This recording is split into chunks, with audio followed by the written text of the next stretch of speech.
Ahora estamos en comunicación con el señor Alejandro Wall. Él es periodista, escritor, viene a la Feria del Libro de Neuquén, que arranca este martes, recordemos aquí, Feria Internacional del Libro, y viene a hacer la presentación de su libro Revolución Scaloni. Vamos a hablar con él. Alejandro Wall, gracias por atendernos. Luciano y Santiago los saludan. Hola Luciano, Santiago, ¿cómo están? Bien, ¿cómo estás Buenas. vos? ¿Te estás por venir a Neuquén? Sí.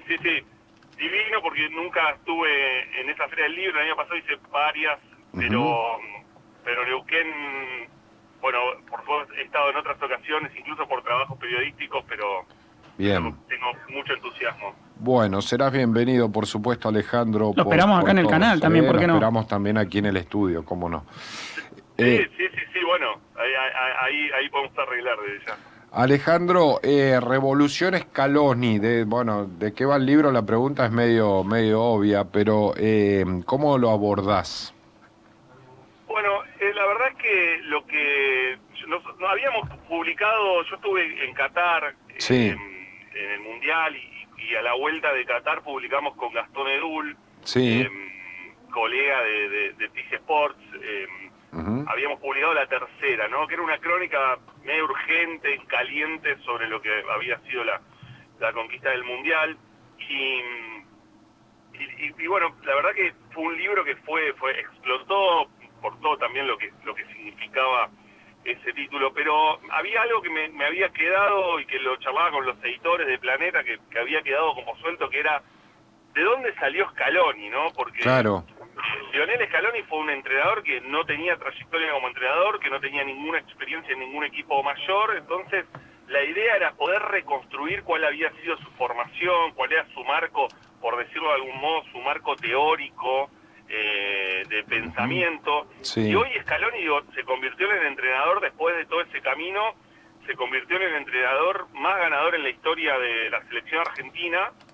Eh, y la verdad es que uno le cuesta pensar, ¿no? Pero ¿en dónde lo va a colocar la historia? Pensando que la Argentina tiene a dos entrenadores campeones del mundo como Bilardo y como Menotti, sí, que además hicieron una escuela, claro. eh, formaron otros entrenadores a ese calor, fueron la gran grieta del fútbol argentino, y entonces, ¿dónde se va a terminar ubicando lo que podríamos denominar escalonismo? Así que lo que hice fue una reconstrucción de su formación desde Pujato, el lugar donde nació y donde además Ujú. estuve, hasta bueno, hasta la llegada a la selección argentina.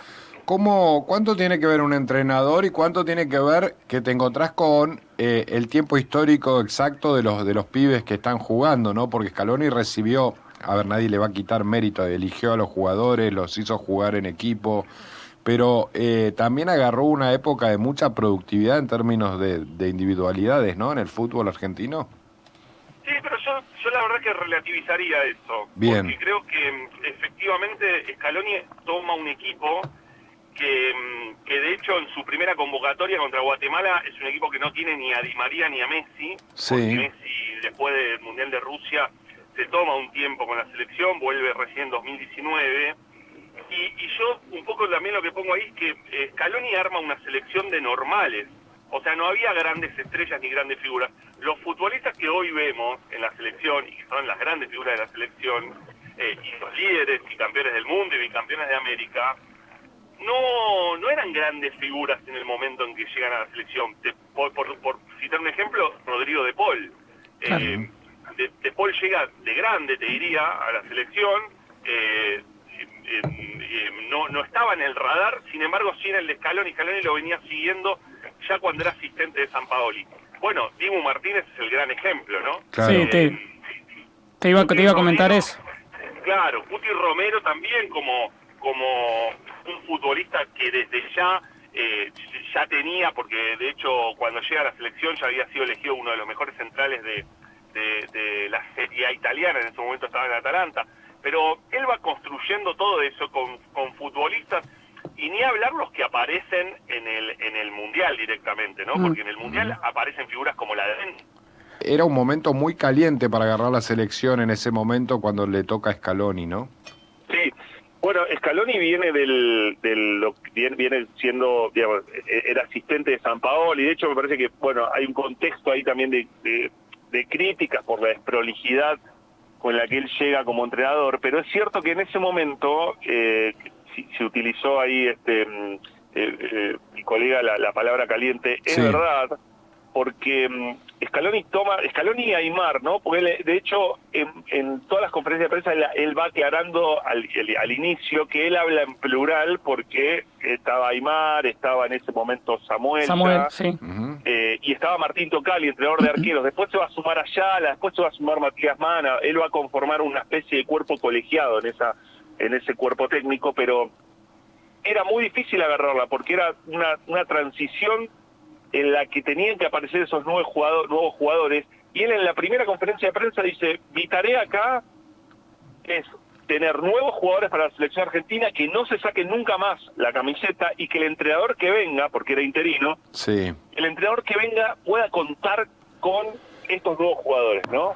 Entonces él forma ese nuevo equipo de algún modo. Por eso yo te respondí en la pregunta anterior, que por supuesto siempre el mérito el fútbol es de los futbolistas, y esto es algo que el propio Scaloni repite muchas veces, pero Bien. creo que el gran mérito de Scaloni fue haber conformado un equipo que después iba a orbitar alrededor de Messi, ¿no? De Claro. los Messi y de Di María. Ahí sabes que te estoy escuchando atentamente como un enfermo de la selección. No puedo evitar querer conocer a través tuyo este tipo, primero de datos y de tu opinión del tema, que es lo que vos decías. ¿Qué análisis haces del tipo de liderazgo que ejerce Lionel Scaloni? Porque tiene cuestiones muy relevantes, me parece, y no se ha casado con nadie. De hecho, vos presentabas esta confrontación histórica, ¿no? Menotti-Bilardo, digo, y él, sin embargo, ejerce un liderazgo que es sumamente espectacular, ¿no? Sí. Bueno, mirá, ahí me parece que también hay algo que yo trato de buscar en el libro, era que de dónde mamó él como futbolista todo eso, ¿no? Ujú. Para mí es muy interesante todo lo que pasa en La Coruña, donde él es leyenda, en Deportivo La Coruña, porque él ya como futbolista tenía una especie de liderazgo que no tenía que ver con... Porque Scaloni no fue el gran futbolista argentino, ¿no? Exacto. Y de hecho tiene una carrera, si querés, menos relevante que la de sus colaboradores, que la de Aimar, que la de Samuel, que la de Ayala. No juega en grandes equipos, ni mucho menos. No termina de ser un jugador que se ubica, por ejemplo, en La Coruña era el jugador 12, no era el titular, pero tenía él un rol dentro de los planteles en los que, era el más jodón, era el que animaba todo el tiempo al plantel, al equipo. Hay entrevistas de él que son bastante reveladoras, y él construye eso con algunos de sus jugadores, con De Paul, por ejemplo, con Dibu, o sea, los tiene. Él sabe que se tiene que correr, que él como entrenador tiene que ejercer otro tipo de liderazgo que tenga que ver más con lo paternal, con lo docente, y creo que ahí tiene mucho que ver la figura de Pekerman en él, Claro. en lo que él transmite. Y vos sabés que lo pensaba, el jueves estuve en el Monumental y lo hablaba con algunos colegas. Pensaba lo que habrá sido ese entretiempo en el que Argentina no terminaba de armar el partido en ese primer tiempo, y el entretiempo en donde él levanta muchas veces la voz, es un tipo muy campechano, un gringo de Pujato, ¿no? Y tiene esa cosa, pero a la vez es muy estricto, ¿no? Sí.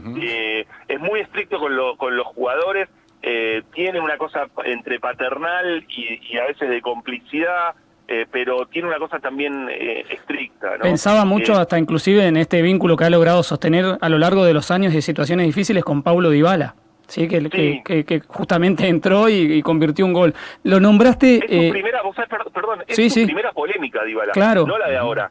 En las primeras convocatorias, de hecho él en un momento tiene que agarrar a Dybala, yo lo cuento en el libro, hay todo un lío con la no convocatoria de Dybala, y él lo agarra en un momento en un móvil y dice: ven que con Paulo está todo bien, o sea, y esto te estoy hablando de 2018. Sí, recuerdo la entrevista. Hablaste de su lugar de origen, hablaste de su pueblo, hablaste de Pujato y dijiste que estuviste ahí. ¿Con qué te encontraste?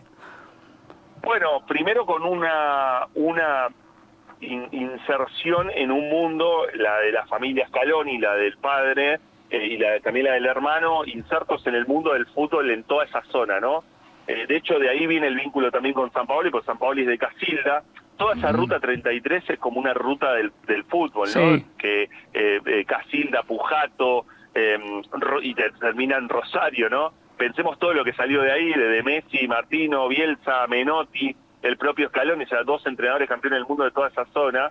Ellos crecen con Sportivo Pujato, que es el club de la familia, y el padre Chiche, el padre de Scaloni, es un tipo que es el representante de él, y el formador de él, el padre es el primer formador, ¿no? Es la figura de Scaloni.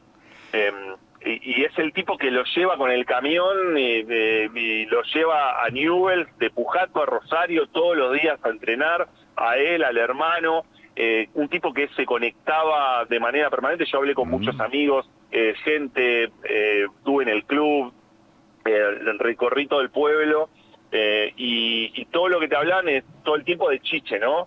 Y Chiche lo llevaba a Lionel a ver partidos de determinadas ligas, viste, de la liga casildense, de la liga allá, a buscar jugadores.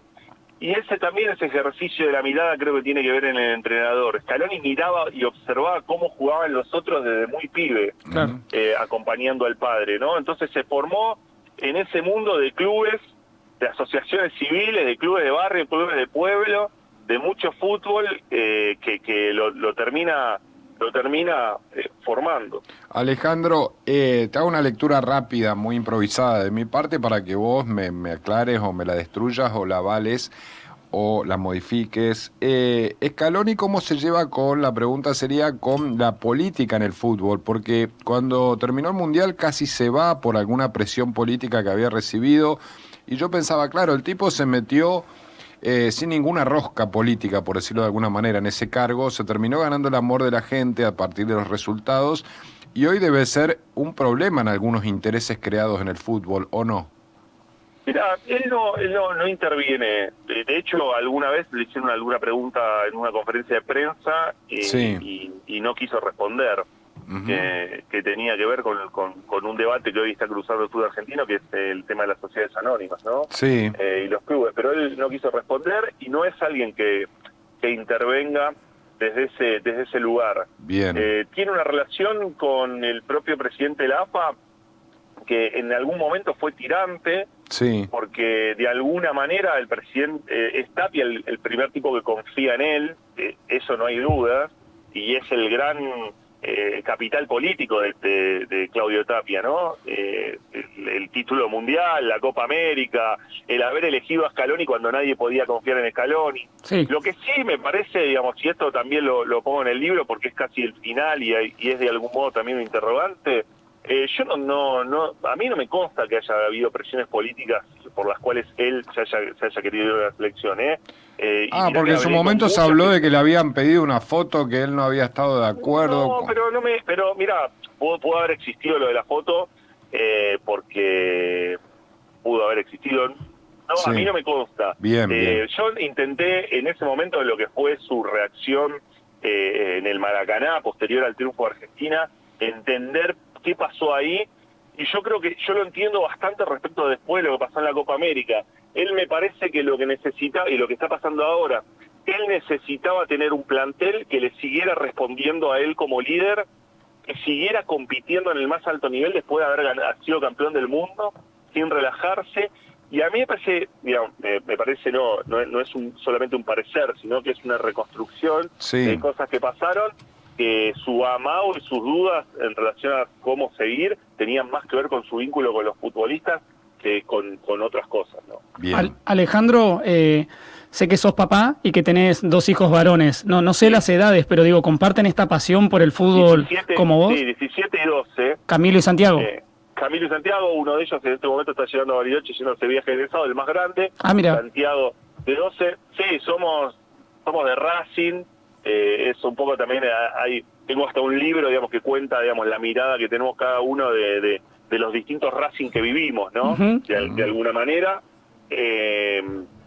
Y sí, compartimos de manera permanente, y de hecho Mi hijo más grande me ayuda muchísimo a preparar partidos porque tiene mucha mirada y mucho conocimiento del fútbol europeo y a veces me toca comentar en algunas ligas y la verdad Sí. que me ayuda muchísimo. ¿Sabés por qué te saco a tus hijos, a Camilo y a Santiago? Digo, porque en algún punto también tienen algo de conexión con lo que estamos hablando, ¿no? Scaloni tiene, por lo menos lo que se ve a través de la pantalla y de los, gracias a Dios, los festejos que hemos compartido, un gran punto de conexión con sus propios hijos, ¿no? Con sus hijos, sobre todo el mayor.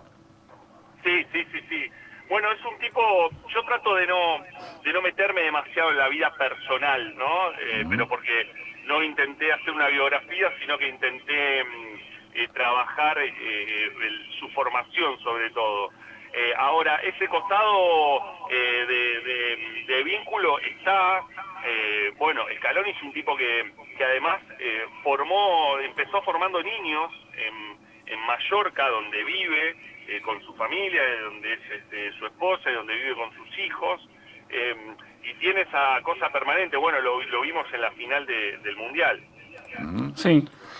Alejandro, te esperamos en Neuquén la semana que viene, en la Feria del Libro, para presentar este libro que nos estás adelantando, que nos estás contando, así que, bueno, bienvenido a la región cuando llegues y allí estaremos. Te mandamos un abrazo grande. Les mando un abrazo, gracias por esta charla y espero verlos ahí. Claro que sí. Aquí nos conoceremos personalmente. ¿Al aire o fuera de aire? Muchas Perfecto, gracias. Perfecto, así lo haremos. Un abrazo grande, Alejandro. Abrazo grande. Gracias. Alejandro Wall es escritor, periodista, escribió Revolución Scaloni y lo viene a presentar